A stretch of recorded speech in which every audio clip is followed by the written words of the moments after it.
The Selfish Path to Romance. Download Chapter 1 for free at drkenner.com and at amazon.com. Oh, Dad, I have a proposal for you. Seems there's a woman in Roz's building that'd like to go out with you. Roz says that she's got a wonderful personality. Oh, I guess that means I'm the pretty one. Do you dare go on a blind date? Your parents fix you up, or a friend fixes you up, or just a stranger fixes you up, or you meet someone on the internet and you don't know the person. What is it like to go on a blind date? What are you up against if you're in the dating world? With me today is Dr. Don Kieffer. He's a clinical psychologist in the psychiatry department at Rhode Island Hospital. He's also a department chair at the New England Institute of Technology, and he's had his own matchmaking service, which is fabulous for a psychologist, and he's given workshops on becoming your own dating coach. Welcome, Dr. Don Kieffer. Thank you. So good to have you on the show again. When I think about blind dates, I went on many when I was, dating. And tell me a little bit about them. What difficulties do you run in, or what have you heard from your matchmaking services or your own personal experience? Well, I have a personal bias in favor of blind dates. It's one of my favorite mechanisms, and partly because it's how I met my wife. And I've been married now for 19 years. And what happened was, I talk a lot in the workshops about the importance of expanding your social network. That is, when you're at a point where you want to meet somebody, you want to look around for ways for doing that. And I was at a point in my life that I decided I needed to do that.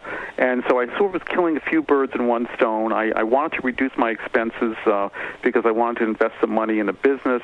And I just decided that I was going to move into a group house. And I figured that this would be a good way not only of reducing my expenses but meeting some new people, and that's exactly what happened. I was only there for a few weeks, and one of my roommates had a girlfriend who was looking to date, and she had met me, and she thought that I might be good for her girlfriend, and one thing led to another, and I went out, and pretty much the rest is history. So I really, obviously, it gives me a special place in my heart for blind dates, but just in general, I think that it's a wonderful mechanism, and one of the main reasons is that you're starting off with a degree of credibility in terms of the source of the match, because typically you're going to be fixed up with people who like you, who know you to some degree, and who know the other person, and they're not somebody that's out in the case of, for instance, a dating service who's has an agenda of making the match so they can take some money from you. There's no objective like that. These are people that want to have other people connect. So that's one of the nice things about these are blind dates. when friends set you up on, or family members set you up on blind dates. Exactly. They're not going to set you up with a rotten person. No, because they know that you're going to tell them about it. Right. They'll hear You're from you. going to pay for it. Exactly. So it's a really, from that point of view, I think it's a nice way to start. One of the things I can caution people, though, if you're up for it, what I tell people is you need to let your network of friends and relatives know.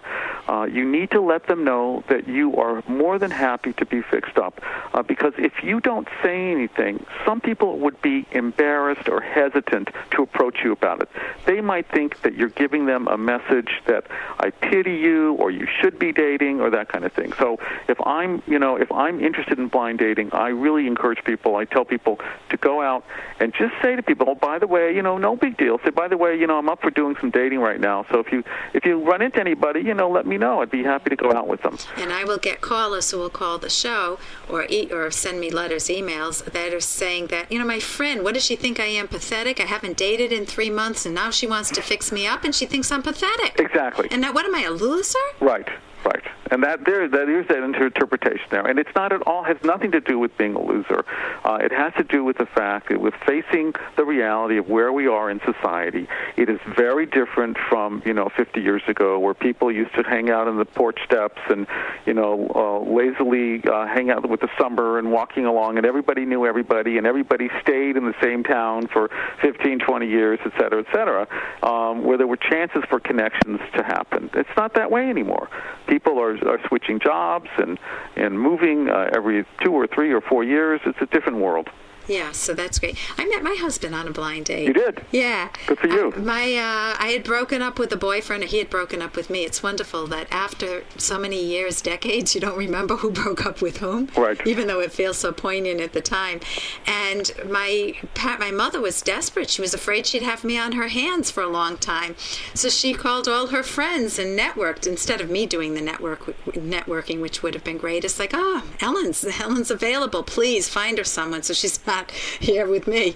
And she's loving. She set me up on several dates. And when I met my husband, I wanted to marry him the first night. Wow. And we got married within 9 months. So I loved blind dates. Yeah. And my husband loved them. He went on many blind dates because he felt like you came in on an equal platform. It wasn't one person chasing the other. Yep. And there was more of an feeling like, well, you're both evaluating each other, but in a nice way. Yeah. Now, there's an alternative, by the way, that some people should think about. Hey, I got to interrupt this because we've got to pay some bills. 30 seconds, that's it. A very quick ad, and then Ellen will be back. Romance.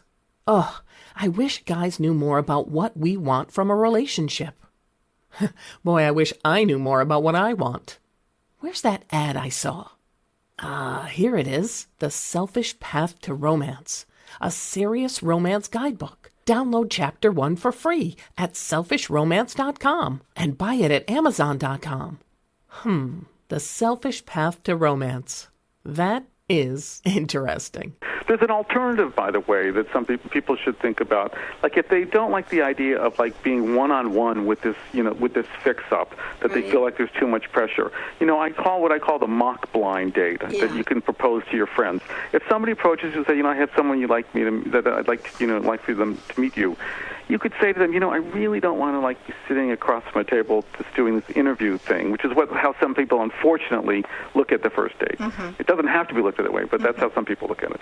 So I say to them, just suggest that they have a small gathering and to invite, the other person there so that it's not so obvious, that it just becomes sort of a, whether it be a picnic or a cocktail party, and then it can happen more naturally. And what do you want to get to on the blind date? Again, you said the first date is always to get to the second date, but the second date, what are the key, what's the essence that you want to get to in terms of using that time well? First of all, I often tell people that the second date should really be very different from the first date. It should be in a different setting. It should not be like, first dates are typically sitting on at a table over like a cup of coffee or something like that. I think the second date should be more active. It should be maybe if the first one was in the nighttime, do it in the daytime. Maybe informal clothing, just things to loosen things up. Things that the main point of the date is not this heavy-duty interview, but it's really just to kind of spend some time with the person. So they're going on a picnic or going to the beach or a museum, not a movie, because movies depressing. Well, if the movie is bad, or you're not talking for like 2 hours, right? It is nice to at the end, you get to talk about your respective feelings of the movies, but that might go kind of flat after a while. So I dissuade movies for as a second date, but something active, going to a fair, a county fair, going for a drive, something where you can maybe walk around too. Being physically active relaxes people. So just experiencing that other person, what it would be like to be with that person rather than a detailed interview. Yeah, and just see how the conversation flows. People will just naturally, they often, unless they're super guarded, little by little, they'll start revealing things, and things that are important to you. You want to probe, more quickly than others, basically. And you just got to play it by ear. You don't want to come on too strong in the second date. That's for sure. Because the people are going, oh my God, what is going on here? It's an inquisition, kind of a thing. So you want to ask yourself. I know we're winding down on time, but the essence, like, what is it I want to know about this person? And you don't have to give yourself a whole laundry list. Just 1 or 2 questions. Right. And then you spend the whole afternoon finding that out. Yeah, exactly. Well, thank you so much for joining us. This is Dr. Don Kieffer. Thank you for being here, Don, again. You're very welcome. Bye-bye. Bye-bye. For more Dr. Kenner podcast, go to drkenner.com and please listen to this ad. Here's an excerpt from The Selfish Path to Romance, the Serious Romance Guidebook by clinical psychologist Dr. Ellen Kenner and co-author Dr. Edwin Locke. Sometimes gender is the source of conflict between partners. In general, women want intimate emotional relationships and are often socially skilled, whereas men are preoccupied with proving their strengths and competence, including in sex. They want to get things done without unnecessary talk. Women sometimes have trouble understanding why men seem to be oblivious to emotional issues, and men sometimes are confused when women get upset instead of just going along or solving problems. In these respects, each feels invisible to the other. When they argue, they are on different wavelengths. You can download Chapter 1 for free by going to drkenner.com, and you can buy The Selfish Path to Romance at amazon.com.